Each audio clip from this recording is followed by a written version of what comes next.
৪৫ দিনে দ্বিগুণ হয়েছে জমা টাকার পরিমাণ। নোটবন্দির পর ৪৮ লক্ষ জনধন অ্যাকাউন্টে জমা পড়েছে ৮৭,০০০ কোটি টাকা। জমা পড়ায় বিপুল টাকার উৎস খতিয়ে দেখছে অর্থমন্ত্রক। কোনো গরমিল ধরা পড়লে কড়া ব্যবস্থার ইঙ্গিত দেওয়া হয়েছে। সকলের জন্য ব্যাংক, আর সেই লক্ষ্যেই নরেন্দ্র মোদীর ব্রেন চাইল্ড জনধন অ্যাকাউন্ট। কিন্তু নোটবন্দির পর জিরো ব্যালেন্স এইসব অ্যাকাউন্টই টার্গেট হয়ে যায় কালো টাকার কারবারিদের। তারা কালো নোট সাদা করতে জনধন অ্যাকাউন্টগুলির ব্যবহার শুরু হয়। বুঝতে পেরেই হুঁশিয়ার করেন প্রধানমন্ত্রী।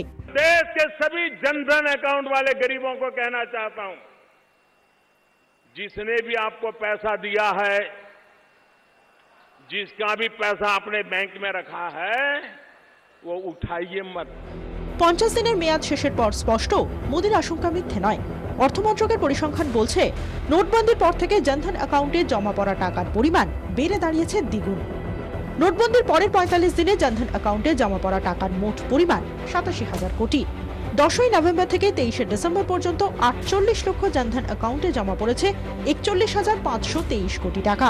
অর্থমন্ত্রকের দাবি, নোটবন্দির প্রথম সপ্তাহে ২০,২২৪ কোটি টাকা জমা পড়ে যায়। পরের দিকে টাকা জমার পরিমাণ কমে আসে।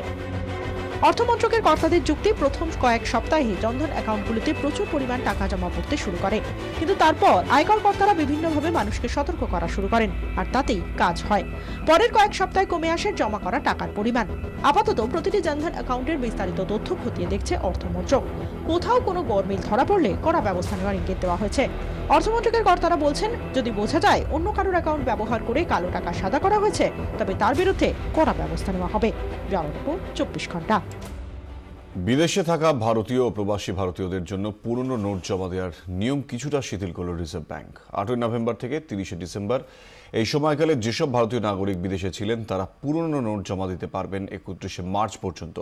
তবে তাদের এই সময় বিদেশে থাকার প্রমাণ দিতে হবে।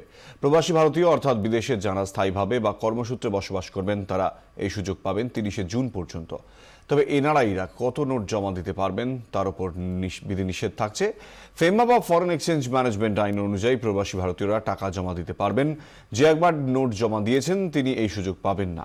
নোট জমা নেওয়া হবে রিজার্ভ ব্যাংকে মুম্বাই, দিল্লি, কলকাতা, চেন্নাই ও নাগপুরের দফতরে। যেসব ভারতীয় নাগরিক নেপাল, ভুটান, পাকিস্তান কিংবা বাংলাদেশে রয়েছেন তারা এই সুযোগ পাবেন না।